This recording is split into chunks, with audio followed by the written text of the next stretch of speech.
Please join me in welcoming James Kavanagh.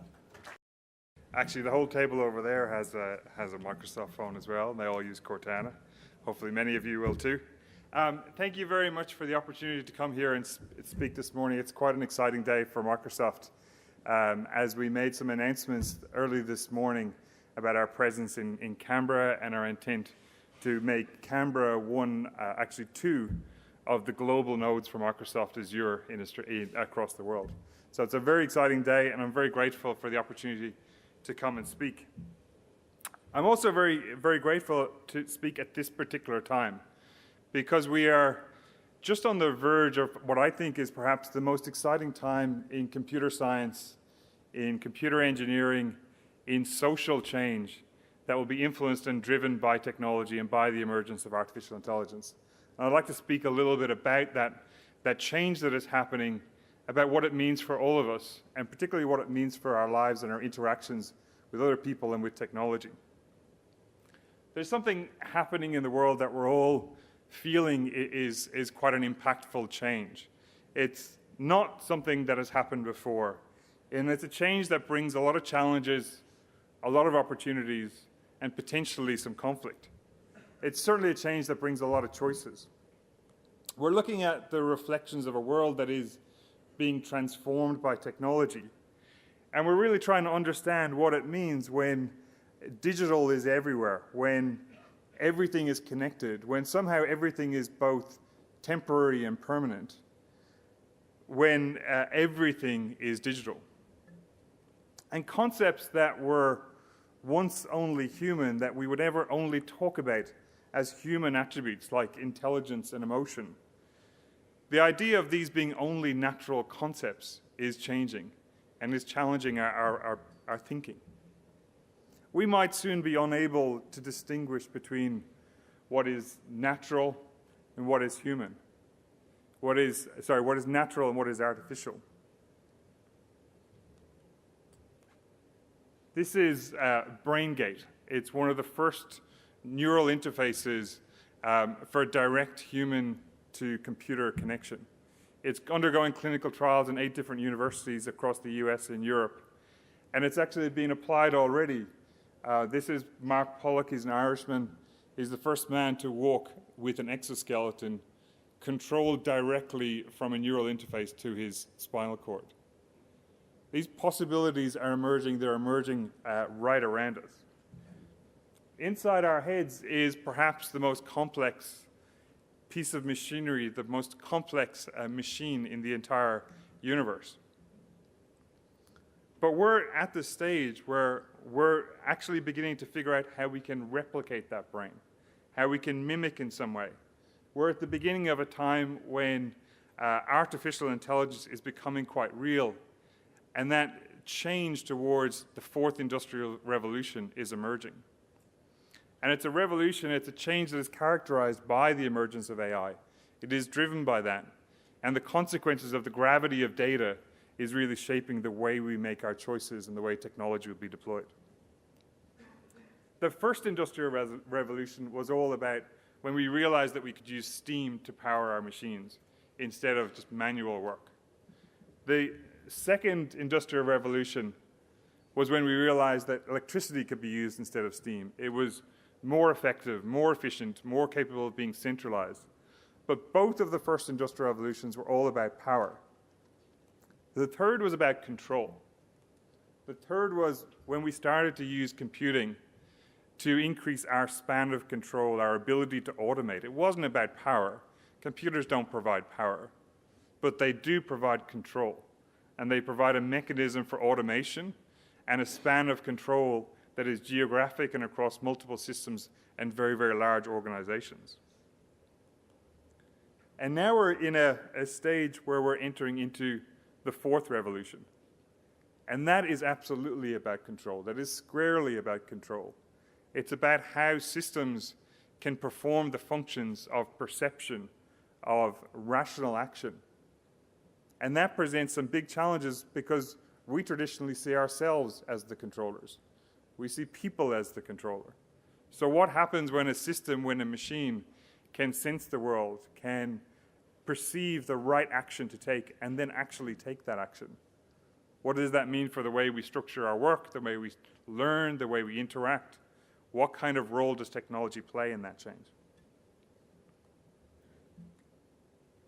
You see, the fourth industrial revolution is all about bringing together physical and digital, and I would argue biological systems, and combining them together.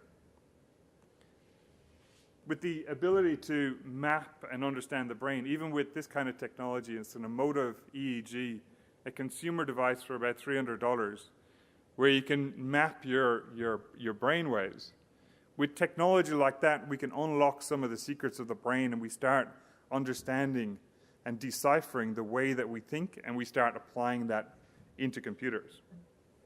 We're learning actually how, in some very narrow and specialized ways, how to mimic the brain in areas like speech translation, in image recognition, in emotion detection.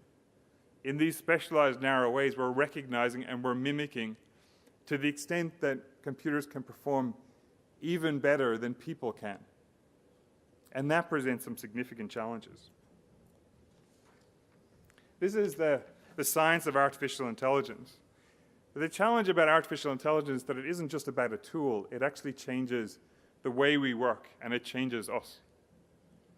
We know pretty much deep down in all of us that we need to move to a different economic system, where we need to challenge some of the fundamentals of the way that we grow and the way that we run our economy and the way that we support the needs of everyone.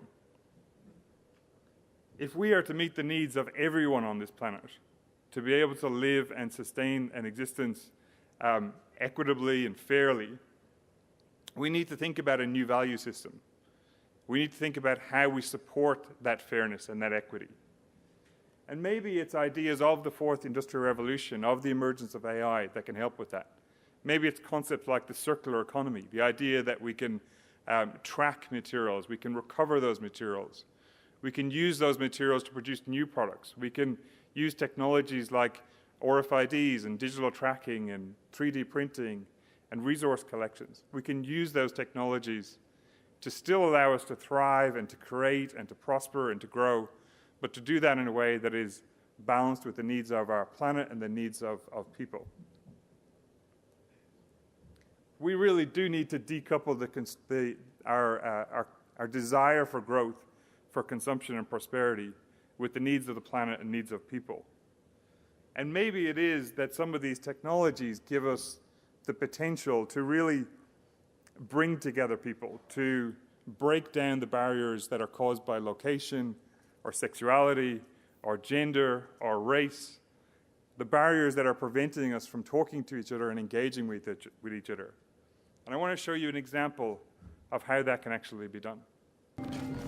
More recently, we've actually been looking at the use of Skype Translator in the classroom for kids that are hard of hearing or deaf. Vinny had hearing loss due to chemotherapy, and he's had hearing aids since he was 3 years old. You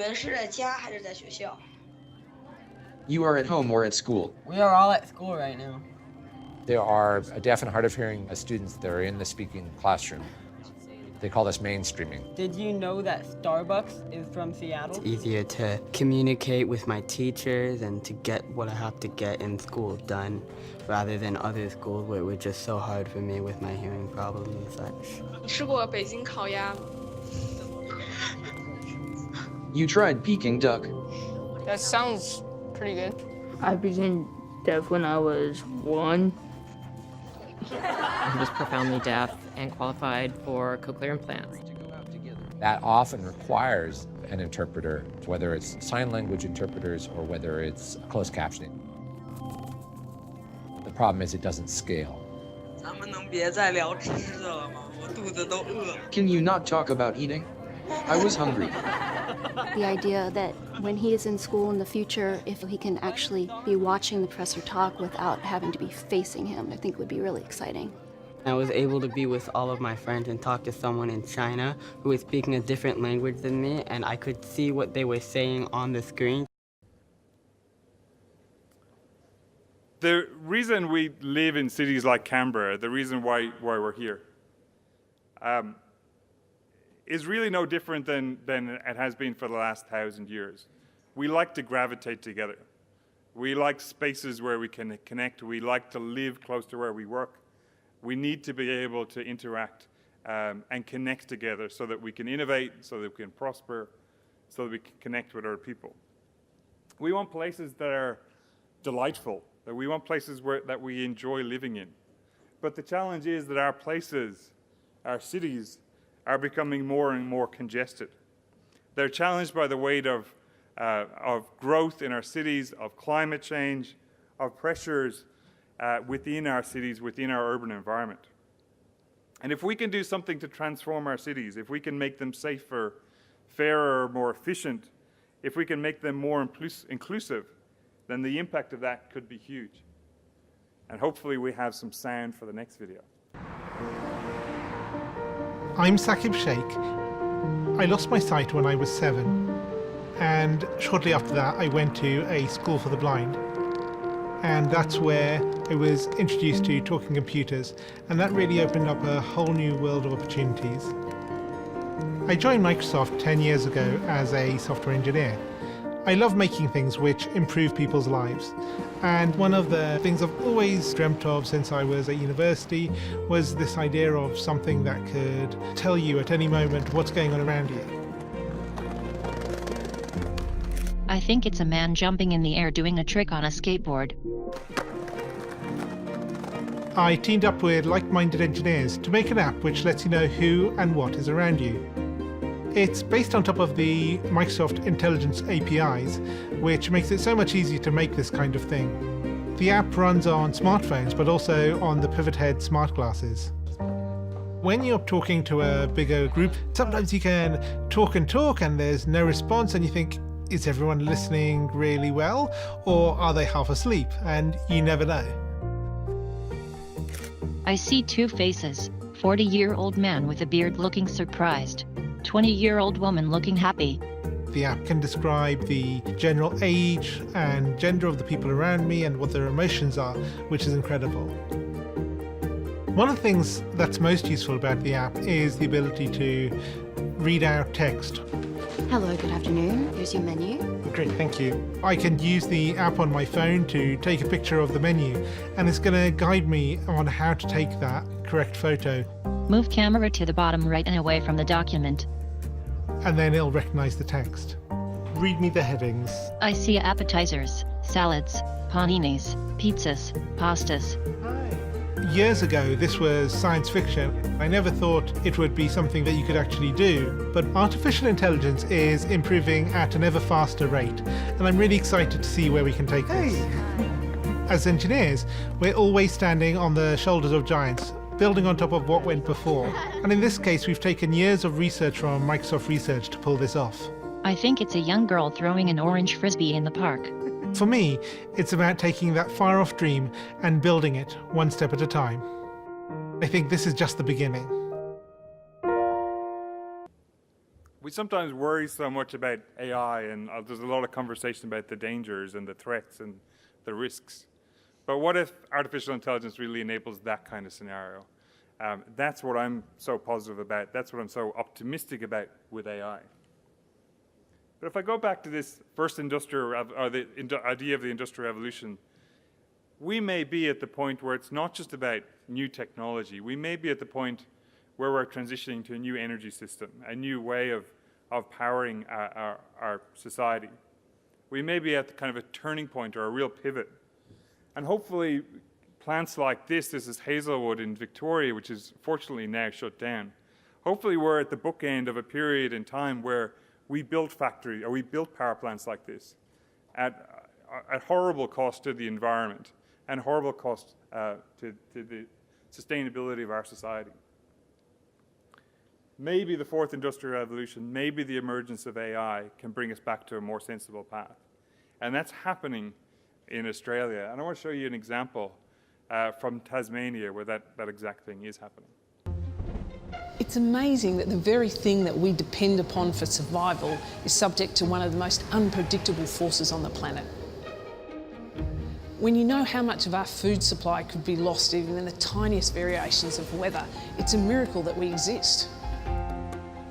The Yield's an Australian agtech business. Our purpose is to feed the world without wrecking the planet. The Yield takes microclimate sensing data and combines it with predictive modelling so that we can help growers improve their yields and reduce their risks.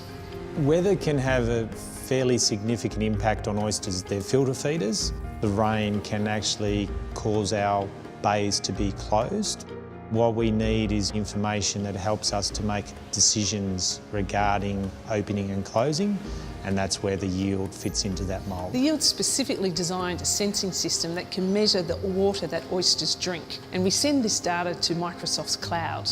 We then deliver the data in easy-to-use apps so that growers and industry regulators can make fast, informed decisions. We also use Azure machine learning to predict local conditions and reduce uncertainty. So only 3 weeks ago, we were faced with the problem of lots of rain, changes in our environment.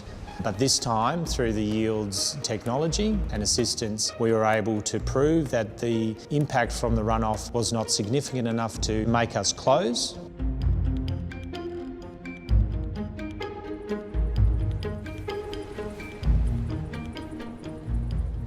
"25 years ago, we didn't have the technology that we've got now. To work out how much water I had to put on the crop, I got a drum and a tape measure, and I measured the evaporation that came off during the day, and that way I could estimate the volume to put on for the crop. The new app takes the guesswork out of farming. It's an exact science, and the whole objective is to get high yield. We're partnering with Bosch to develop our microclimate sensing system. It's an irrigation app, but it's so much more than that. Getting the water content right at harvesting time is critical for shelf life. You're never going to replace farmers. What we do is give them the technology to make their job easier. We can save the industry millions by just knowing the exact time to harvest so we can extend shelf life. Well, I'm a bit of a techie, so bringing data analytics into the farming arena, I get really excited. Each year we lose about 200 tonnes of lettuce to water-related issues. We believe with the Yield, we can reduce that by 30%, saving the company hundreds of thousands of dollars each year. We'll be able to turn that data into useful information that we can use in the field in real time.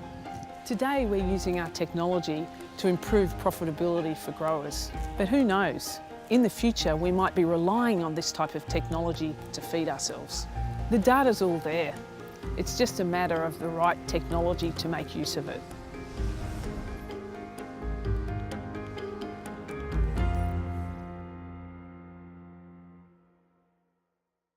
The factories all around the world are being transformed and are being modernised with artificial intelligence.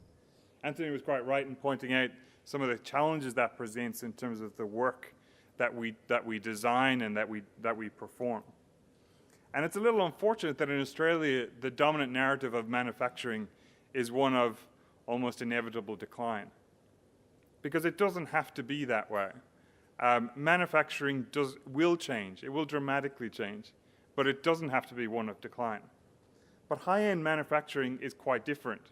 The role of people in high-end manufacturing is very different, and Australia has all of the attributes and capabilities to excel in that. Robotics provides a great tool within a high-end manufacturing plant. They provide the power, but also the increasingly control. And the role of people is in the design, in the implementation, in the engineering, and then the operations and support of those robots. But this is Baxter. If you've never seen Baxter before, Baxter is a multi-purpose robot that's been deployed in many places all around the world. Once it's trained, it can adapt to changes. So the box size changes or the part size changes, and Baxter adapts based on its vision and interpretation. It uses AI. The overall cost of using Baxter on a manufacturing plant to design, install, operate, and maintain over the course of 5 years is $4 an hour. The average wage of a manufacturing worker in Australia is $32 per hour. So it's hardly surprising that there is a lot of concern about what does automation do to our workforce? How will it impact us? The figures that Anthony presented are quite stark in terms of those numbers, but even if you take Australian numbers, CEDA in Australia took some of those numbers and looked at the Australian workforce and came to the conclusion that approximately 40% of the Australian workforce are at high risk of automation in their jobs over between now and 2030. That's not far away. At the height of the Great Depression, that was almost 100 years ago, 30% unemployment existed in the US. And if even half of the predictions of the consequence of automation, the emergence of AI, the adoption of robotics, even half of those are true, then we face a period over the next 15 to 20 years of perhaps the greatest social and economic upheaval that we've had in the last 50 years. And we have to go into that period with an awareness and an ability to make choices. It may well be that wage growth doesn't keep pace with GDP, and we face an economy where we continue to grow, prosperity continues to expand for Australia and for others in the world. But we might face a situation, if we don't make good choices, where economic prosperity and growth only drives greater divides, where we grow as an economy, but we don't grow in wages or in quality of life. They're serious predictions, they're serious concerns. We have to confront them. But the really important question to me when I look at the future of work and the impact of this is really around what choices will we make about our workplace. Because construction and healthcare and education and manufacturing and transport and government, all of these businesses, all of these sectors will still exist. They will be transformed, but they will still exist. And there will be roles and there will be work. And the question for us is, what is the future of that work? What will it feel like? How will we design our workplaces? How will we make work inclusive? How will we help people adapt to a different workplace? How will we deal with technologies that are really even science fiction 5 years ago, but are emerging in the workplace right now? Technologies like this, as an example. My daughter is stood in a similar capture rig somewhere else in our lab, and she's going to holoport into my space, and I'm going to interact with her wearing my HoloLens. Hi, Bob, I miss you. Hey, Lilia, I miss you too. You coming home? I'm coming home very soon. Let me get out of your way. But our system is capable of another thing. We can actually record and play back that entire session. Now, this is almost like reversing through time. And if I wear my HoloLens device, it's almost like walking into a living memory that I can see through another pair of eyes from all these different perspectives. And because this is 3D content, we can miniaturize it onto this coffee table and experience it in a more convenient manner. And this becomes a magical way of experiencing these live captured memories. The question for us in this is, where are we, as we sit in Canberra, as we're Australians here, are we at the centre of this? Are we at the periphery of this? Can we just hunker down and let the storm of this pass us by? Is that a choice that even exists for us? Will we lead in this or will we follow in this? And that's a really important question as we're here in Canberra trying to decide, how do we influence this and how do we prosper in it? I want to ring one note of caution, because in some people's minds and in many and in mine too is a question of, is this hype or is this real? Are the concerns really as valid as this? Are the potentials of technology really as valid as I'm suggesting? And it's sensible to have some element of conservatism, some element of skepticism in here, because almost every prediction of AI that has ever been made has proven to be wrong. You see some of the predictions dating back to 1965. But we could fill a whole slide deck of predictions of how quick this is going to happen, how it's going to emerge soon. But I think there are a couple of fundamentals that are quite different right now. We've had multiple AI, what we call an AI winter, where the hype gets incredible, the reality doesn't quite follow, and research, engineering, computer science fades in that area. We've had 3 so far. One was based on the idea that if we just connect lots of things together, if we connect enough stuff, then AI will emerge just magically from that. That was connectionism in some ways. It's a bit of a simplistic description of it, but it was connectionism as one of the first movements of AI. The second was expert systems. If we just codified all of the rules of the world, no small task, but if we just did that, then AI would emerge, be able to make decisions based on those rules. But the third is the concept of learning systems, and that's where things are really taking off. And learning systems have a different core. The concept of a learning system in AI is really combining three attributes: massive amounts of data, massive amounts of computing power, and a little bit of intelligent algorithms. The algorithms haven't advanced tremendously. If we're realistic about it, some of the concepts like deep learning, like neural networks, have existed since the 80s. But what hasn't existed is massive scale computing and massive scale data coexisting in a way where we can really unlock a lot of this innovation. And when those two are combined with those algorithms, we see real breakthroughs in vision, in speech, in understanding, in ability to take actions.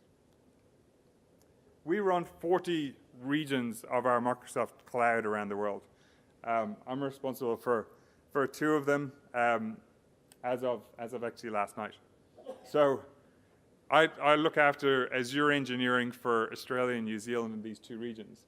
And this morning we announced that Microsoft will be opening 2 more regions within Canberra. These are, if we take our global infrastructure, this is on the scale of millions of servers, vast amounts of connectivity, storage and resources.